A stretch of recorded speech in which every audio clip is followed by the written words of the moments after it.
Hello, I'm Alina Polyakova, President and CEO of CEPA, the Center for European Policy Analysis, coming to you from Washington.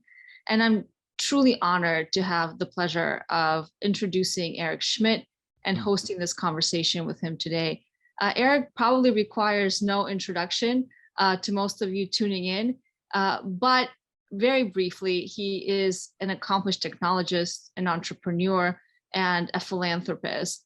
Of course, Eric was perhaps best known as the CEO and chairman of Google, where he served in that capacity for 10 years from 2001 to 2011, and worked very closely with the founders to build the company from a startup, which is hard to believe that Google was a startup, but that very much has a lot to do with Eric's leadership in the company during that really critical period. He remained the executive chairman of Alphabet for 3 years between 2015 and 2018, and then founded a philanthropic organization, Schmidt Futures, in 2017.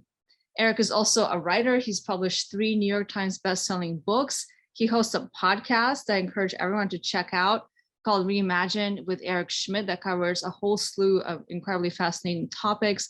And in his foreign policy, national security hat, Eric has been an advocate for integrating new technology and innovation into our national security infrastructure. He served as the chairman of the Department of Defense's Innovation Board, as well as a member of NASA's National Space Council, a user advisory group, and he is the chairman of the National Security Commission on Artificial Intelligence, which just published a very interesting report with some of its key recommendations around competition on AI. Eric, thank you so much for joining us. It's really wonderful to see you.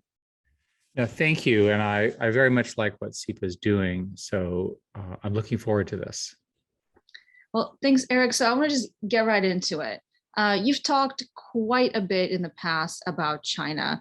In fact, I think you've been very much a leading voice in alerting the public policy community on China's growing capabilities and capacity and technologies. And I've often heard you say that China is generations ahead of the West in some certain technologies, such as facial recognition. On the other hand, I think you have a very interesting and nuanced view of how the United States should approach China when it comes to technology competition. You've talked about China both being a rival and a partner. So I wanted to get you to tease that out a little bit. Obviously, China is top of the foreign policy and national security agenda today, both in the United States, increasingly in Europe. But are we still falling behind? And by how much? What is that gap as you see it today in some specific tech areas that you know well? And how should we be thinking about China? How does the rivalry partnership dynamic actually work in practice? I think the biggest thing I've noticed in the last few years is people have finally figured out that China has caught up.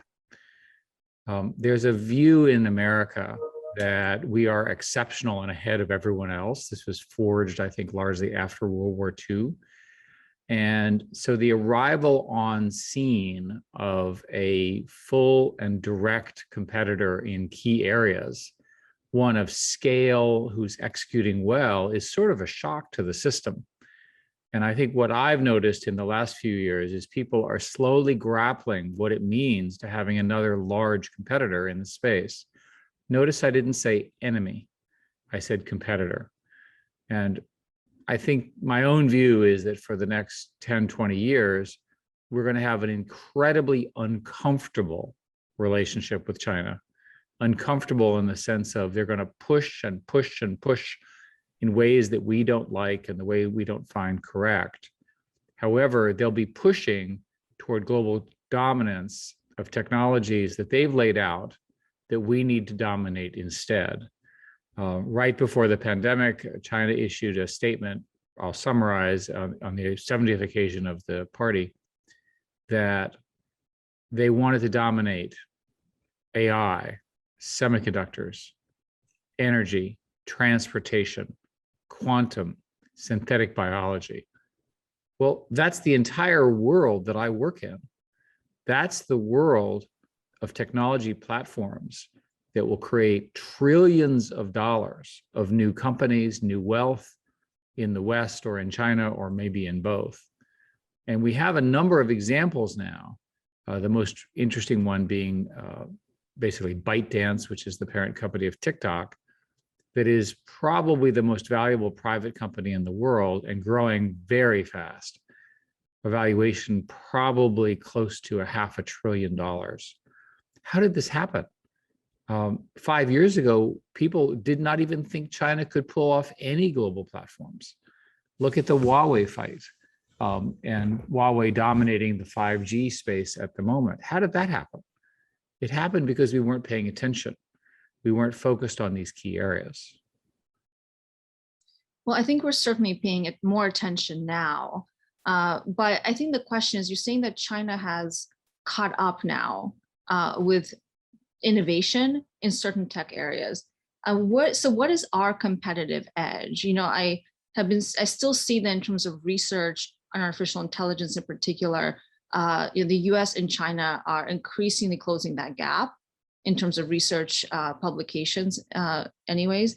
But where are we still competitive? So where are we on par? Where is there still, where's China outpacing us? And where do we still have the competitive edge? Well, as an example, we looked in the commission very carefully at the AI situation. China is producing more AI papers than the United States. But if you look at the top papers, they tend to be from the West, and the Chinese ones are not as highly rated. But then if you look at the very top papers, they often have 5-ish authors, and often one of those authors is Chinese born. So it looks to me like the field is moving forward in the West, with the Chinese following very closely behind, and that the Chinese, in the form of immigrants, people outside of China, are significant contributors to this forefront. If we go through the other industries, it's probably the case that China is ahead in ride sharing and technologies like that.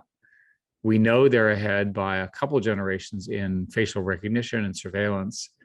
And they're almost certainly a couple generations ahead in electronic commerce for consumers, well ahead of Europe, which is well ahead of America. And the easiest way to understand that is that China has become a cashless society. When you walk into any store, there is a complicated protocol involving your phone, typically WeChat, with another phone or service within the store that both orders, provisions, and fulfills whatever you're doing. Now you sit there and you go, well, that's really cool. And by the way, it's super impressive. The most recent trip I had in China, I watched this. My friend said he hadn't carried or used cash in 2 years. Can you imagine that? Mm-hmm. But it's also consistent with their surveillance methodology, because it means that there's a very large amount of tracking and positioning information that they can use for public safety, national security, and oppression if they wish. Well, let's just get into that element of what you just highlighted, that China is perhaps outpacing in some ways, though it's uneven development, as you just said, Western innovation from the United States and certainly from Europe. And we'll get to Europe later in the conversation, so I know you have some thoughts about that.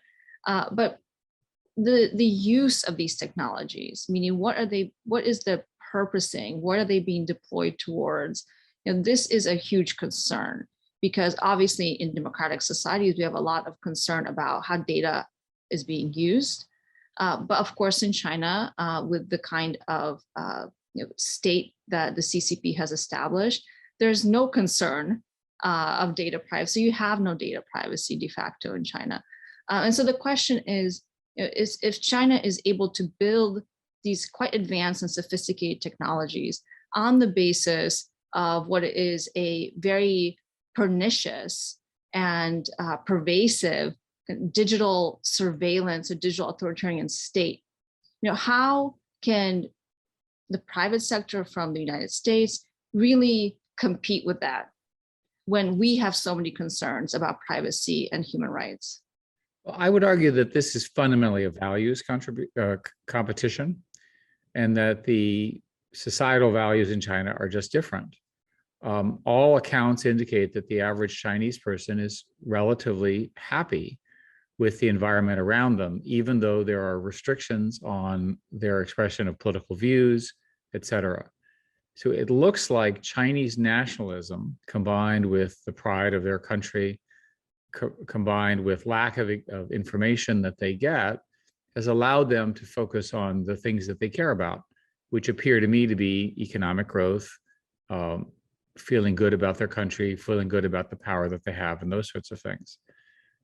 It's not at all obvious to me what happens next. The Chinese Communist Party is not going to make this more liberal.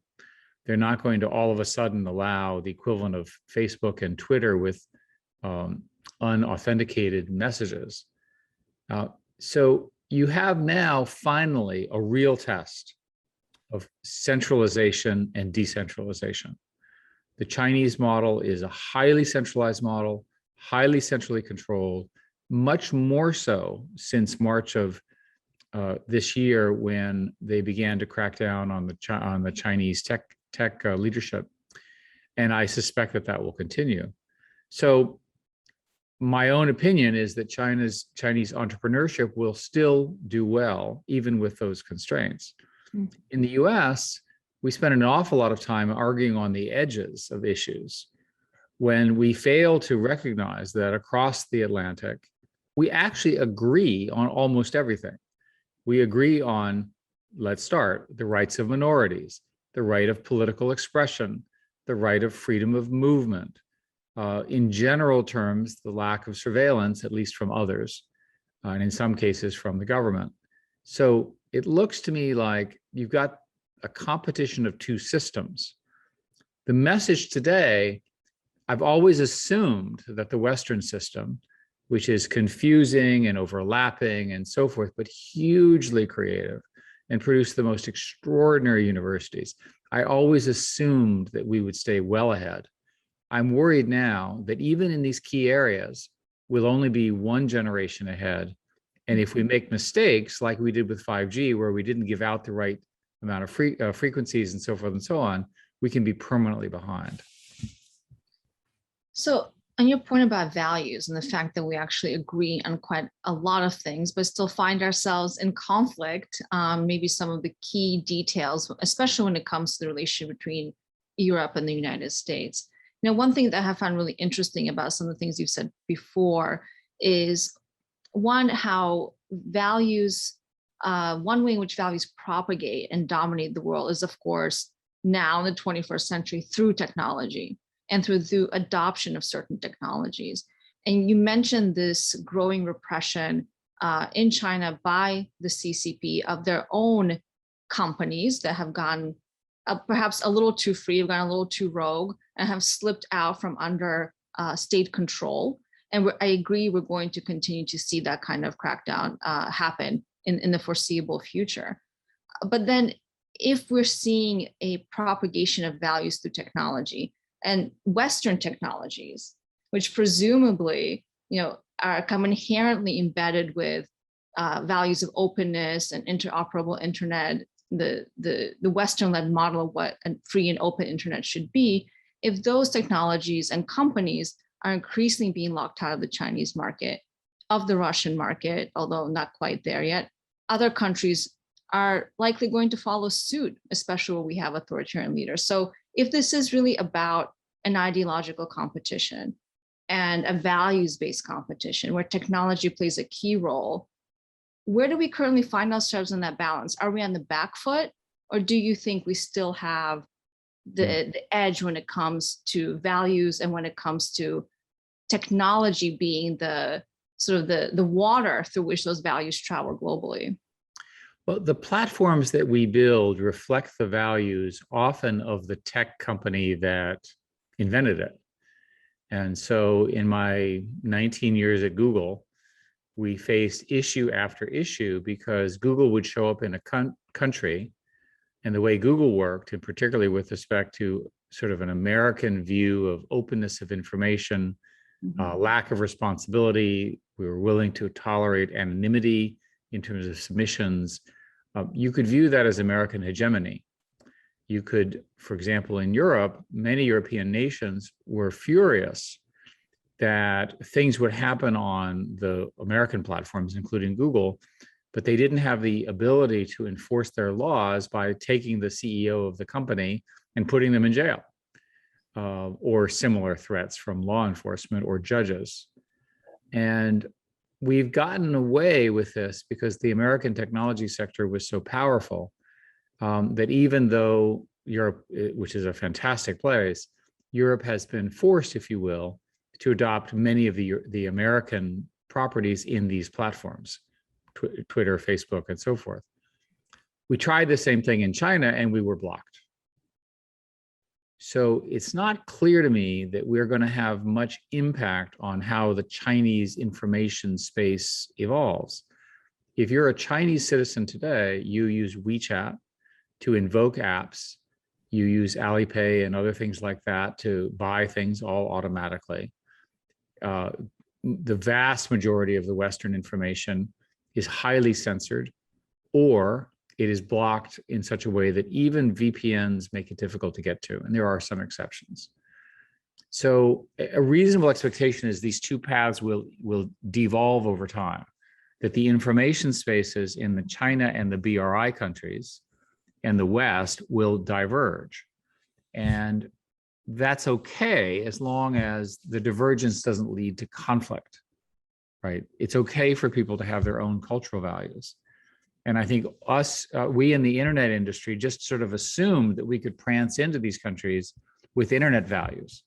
And much of our language, certainly mine during that period, was to do that. And I think this is a case where the governments are fighting back. They're saying, we want to control the internet and our borders. Now, one way to think about this is that 10 years ago, I used to give this speech where I would say, the internet is optional. You have an off button, just turn it off. Well, no one would say that today after the pandemic, where the internet became central to food, health, and education, and the daily lives of citizens all around the world because of the internet. So we shouldn't be so naive to think the governments are not going to react. The question now is, what is the penalty of that overreaction? China, for example, has just made it impossible to list your tech company on a US market, presumably because they don't want US dollars going out of the system, and by listing that as a way of monetizing in US dollars. I don't really know. Maybe no one knows. Will that really affect the entrepreneurial nature of China? They're betting it's not. Well, you already brought up Europe a few times, so I want to dig into that a little bit because certainly Europe, while we can all agree is a wonderful place to visit and it has a lot of great attributes, is trailing behind in terms of technology innovation. There's no secret about that. The Europeans, and certainly Brussels, has recognized that.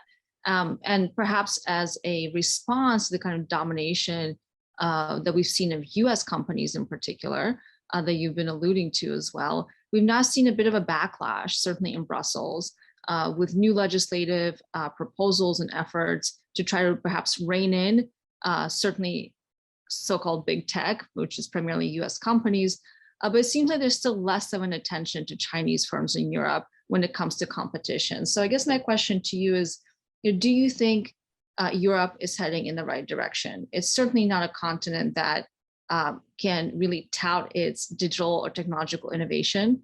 There's not a huge number. There's some very good European tech companies, but certainly cannot compete with the United States, and increasingly cannot compete with China.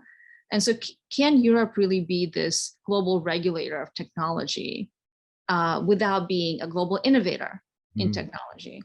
How do we think about that? It seems to me that the third prize in the competition is you become the regulator. And in my world, first and second are the only positions that matter. I'm quite worried that this bias toward regulation, which I've dealt with for my whole life in Europe, is reaching a new ultimate outcome. And the best example here is the proposed AI regulation that Brussels just issued. Now, the key part of this, it's all very sensible. It's written in European public policy language. Oh, we want this, we want that, and so forth. In the middle of it, it says that for critical infrastructure, you cannot deploy it unless the AI system can explain itself. Well, let me tell you right now, there is no AI system today that can explain itself at the level that that would apply. The technology is just not there. Mm-hmm. And in case you're wondering, we allow teenage boys at age 16 to drive cars, and they can't explain themselves either, right? Speaking as a former teenage boy. So we've got to come up with some way where we get the values that we care about without a regulation like the one I just described that guarantees that Europe will never catch up to the West. So you've got this huge fight, right? Immense fight, US versus China. The US needs partners, and the partners need to be Europe, they need to be Australia, they need to be Japan, South Korea, they need to be UK, and they need to be working hand in hand in hand. And so this lead with regulation is really dangerous. Mm. And I think a reasonable critic would say that European tech companies, there may be an exception or two, are going to become regulated regional champions. As the regulation bias occurs in Europe, and there's plenty of reasons to have regulation, the rules will get more and more specialized. And you'll have lots of regional champions, and there'll be big companies. Maybe they'll be unicorns, maybe they'll be worth billions of dollars, but they're not going to drive global platforms. Right. And that's where the game is won. So the contest over who gets to set these global platforms and global standards is the one I've been privileged to compete in for my whole career. And that's the one I don't want to lose to China. And I'd like Europe to do it with the US. So on the transatlantic connection there, for years, and you're speaking to this in your comment just now, Europe and the United States, we've been diverging when it comes to tech policy. We've seen Europe take one tact with some of the proposals just described. And in the US, I think only now are we starting to pick up our thinking on what makes sense in terms of our ability to regulate our own companies so that Brussels isn't doing it for us, basically. How do we have a uniform playing field when it comes to regulation? But also, how do we more closely and try to close the divergence we have developed between the European approach and will emerge as the US approach? So it means a bit unclear what the regulatory approach will be in the United States. And President Biden has done this wonderful trip to Europe where there was a bit of a charm offensive some months ago, earlier this year. And one of the outcomes of that was to establish this Trade and Technology Council. Not a new idea, it's been around, but now's the idea is to re-energize it. But what do you think should be the top priorities for a cooperation between Europe and the United States? Well, in the AI report that the commission I was chairman of issued, we talk a lot about the importance of having such an entity. We specifically propose that the State Department have a whole directorate in the United States about working and aligning technology policy across the Atlantic for all the reasons that you could imagine. I think what President Biden is doing is exactly right. A lot of this will depend on whether the TTC or the ETC and the various other proposals, there's something called a T10, something called a T12. They're all similar in that what they're trying to do is they're trying to get people to talk to each other to agree on common norms. And this is crucial, in my view, to us collaborating together. I worry, however, that our internal fighting, the way we operate both among countries and within the country, will hobble our technology offerings while China does not have the same problem. And so the problem I have with, you use the word regulation. If the regulator's title was regulate and grow at the same time, I would be a lot happier. If they had a dual mandate to both grow the economy, grow the products, grow the impact in a good way, as well as regulate the downside, that would be a better model. The recent regulation moves in the United States are not a surprise to me, but there's not agreement on what they should be. So my guess is it'll be a fairly long and complicated process. And I'm worried again that our sort of self-loathing behavior, where we spend all of our time complaining about ourselves, will miss the big picture that whatever's going on in China is occurring very rapidly. An example, the most recent report, 720 million users of 5G in China. They are building literally hundreds of thousands of towers. They're on the way to having 1.2 million 5G towers. Mm. Those numbers, by my estimate, are at least a factor of 10 ahead of the West.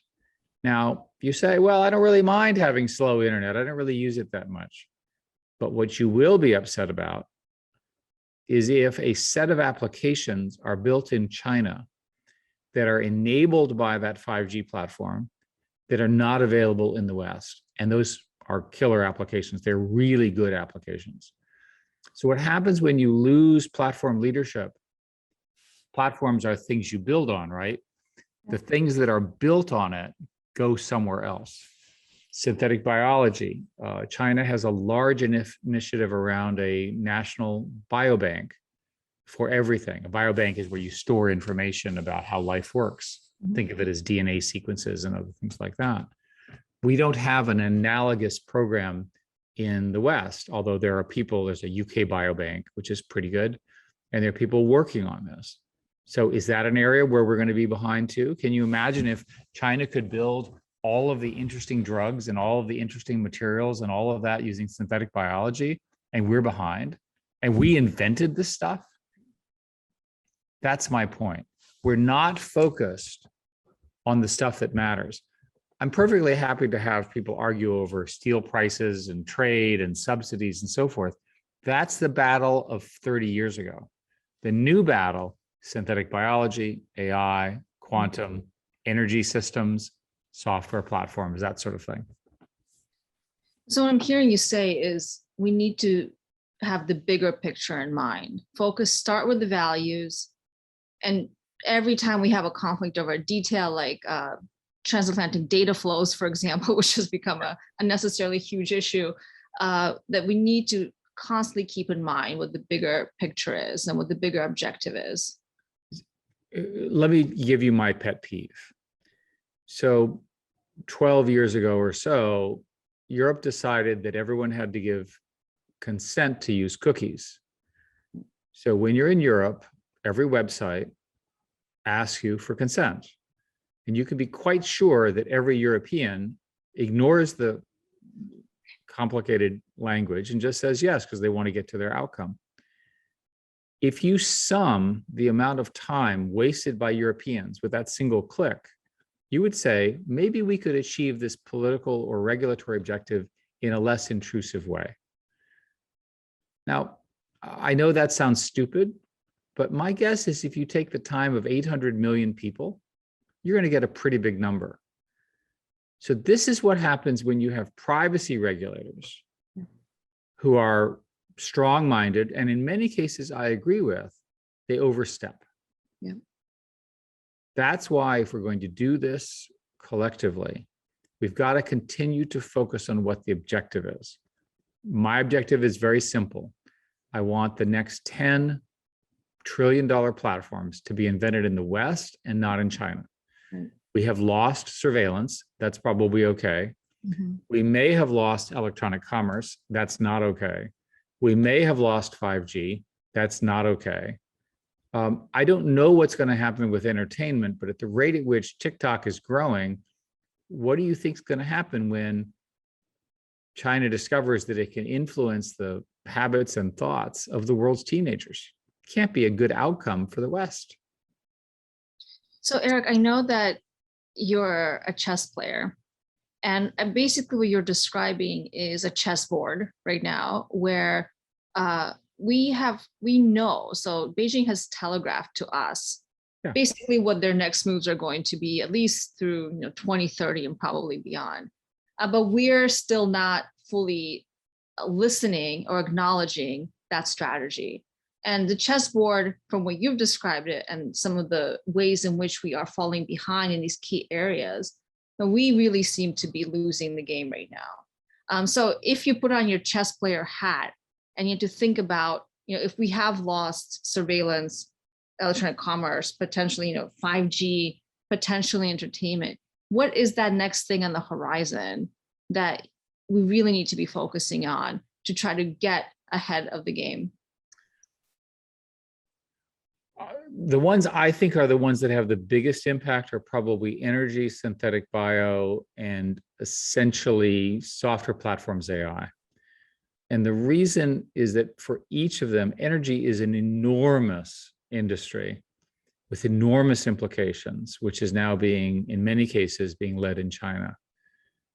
It's crucial for the next 100 years for all the reasons that we know, et cetera. Synthetic biology is at its infancy.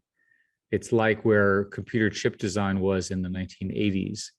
And looking at the 40 years since that stuff happened with two fellows named Conway and Mead, you understand how powerful synthetic biology could be over the rest of our lifetimes. AI is profound because AI allows you to rethink how you do science. Mm-hmm. AI enables new drugs, new protein foldings, new chemistry, new material science. It's at the root of almost everything involving manufacturing and healthcare. These are enormous industries. And I'm not even talking about education and the way government works and all the other things. So if you have to win, you better, if you have to fight to win, you better win those. I'm fairly convinced that we've lost the 5G battle. And the reason is we just haven't moved fast enough. But there may be a strategy around leadership in 6G. We'll see. Interesting. What strikes me about everything you just laid out is, of course, something that I know you've also thought a lot about and was a big part of the NSCI report as well, which is talent. To be the leader on all of these fronts, we need to make sure we have the technical skills and we have people who are interested in these fields and who are getting the right skill sets. And one big issue when it comes to at least governments, US governments and European governments' ability to know where we should be investing and how is the shortage of skilled, technically educated young people and individuals that are going to government service. And of course, the fact that we still have the best universities in the world, but of course, many from China and other places are coming to study in the United States, and then they're taking those skill sets back home. And it's not contributing in the whole to our growing long-term ability to innovate. So on the talent question, what can we do as perhaps the US government in this case to better recruit and train talent? What should be the US government's role in this, in the talent piece? Well, our report spends quite a bit of time on this, and there's a lot of specifics. I think the first thing I would say is that we need more high skills immigration, more PhDs in math. If you think about a stable state of China versus the United States, China will have access to capital, access to markets, size of platforms, and so forth. The one thing it won't have is access to the world's talent, because people would prefer to live in a democracy and prefer to live and work in the United States than in China, unless they're Chinese. So that looks to me as a significant advantage. And we all understand the importance in America of immigration. I'll note that one of the co-founders of Google was a Jewish Russian immigrant family, for which he's very thankful that they let him out, first to Israel and then, of course, to the West. The second thing is that the government is not organized around the human skills here. The people who want to work in the government often can't get a job, they can't get an offer, the clearances take a year, all of these kinds of things, whereas the private sector will pay twice as much and do it immediately. So the government needs to organize itself around high skills talent. In our report, we propose a number of things. We propose a civilian university, which would be basically for tech talent. You would go to it for free in return for working for the government. We propose a 30-day a year leave program where you can actually work in the military for 30 days and then return to your relatively normal job. And a whole bunch of things around certificates and investment and promotions and separate tracks and things like that.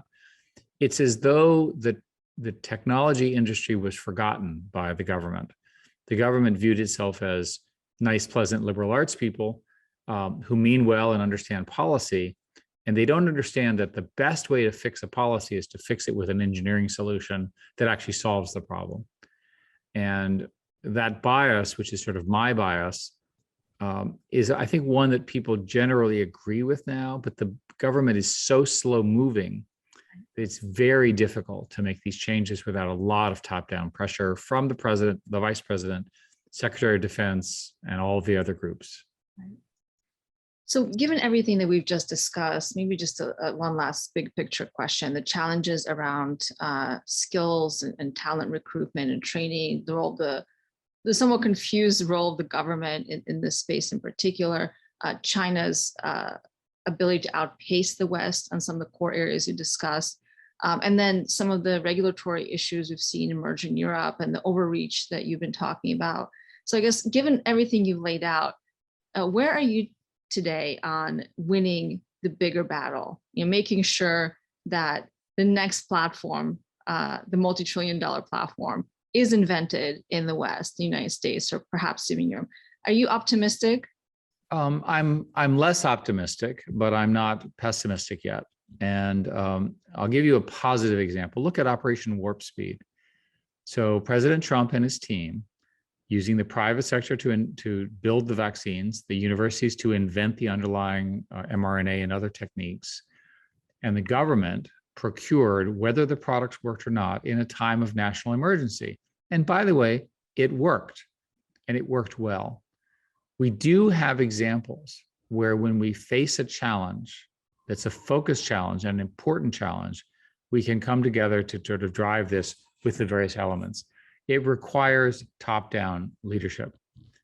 If our government, broadly speaking, spends its time in the usual local problems, which are all real, by the way, they're all local, they're all political, they're real, it affects their reelection and so forth, then I'm afraid that China, which is far more focused on this area, will begin to lead in these other areas.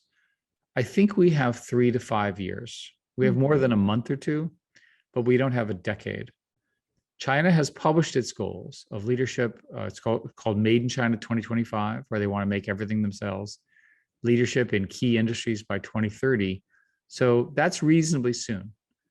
And unless we do the kinds of things we're talking about now, which are more money for research, more focus on entrepreneurship, more collaboration among the West, focusing as much of the resources of the countries as we can on these key platform areas. And we can debate what they are, but everyone kind of agrees on the same list, broadly speaking, then we're going to lose. And the problem with when you lose in a network effect business, where networks drive participation, is once you start to lose, it's very difficult to catch up. That's been the truth for my whole career. And so that's why I said with 5G, I'm afraid that China's lead is so far ahead that we won't be able to catch up. How do we get there? We have to leapfrog. Do you really think we could leapfrog to a 6G ahead of them? Certainly not with the current tactics. That's an example of where we need a combined strategy, again, to review universities, the private sector, the governments, all in agreement that this is really important. Well, I think we could go on for a long time in this conversation, but I want to be mindful of your time and the discussion we've already had. I certainly hope that based on what you said, you're seeing some concrete steps in this direction. And I do think this administration sees the bigger picture and hopefully will take on that kind of leadership that you're describing to really push for this whole of society, whole of democracy approach. And I hope that when we see some of the developments on the Summit for Democracy administration wants to host, the technology will be a big part of that as well, because we really cannot separate the values anymore from technological innovation and digitization more broadly.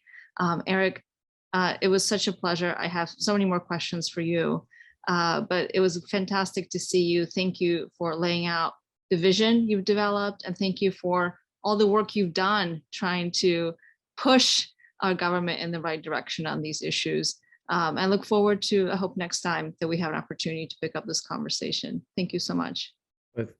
Thank you, Alina. And again, I look forward to working with you all in the future, and thank you very, very much.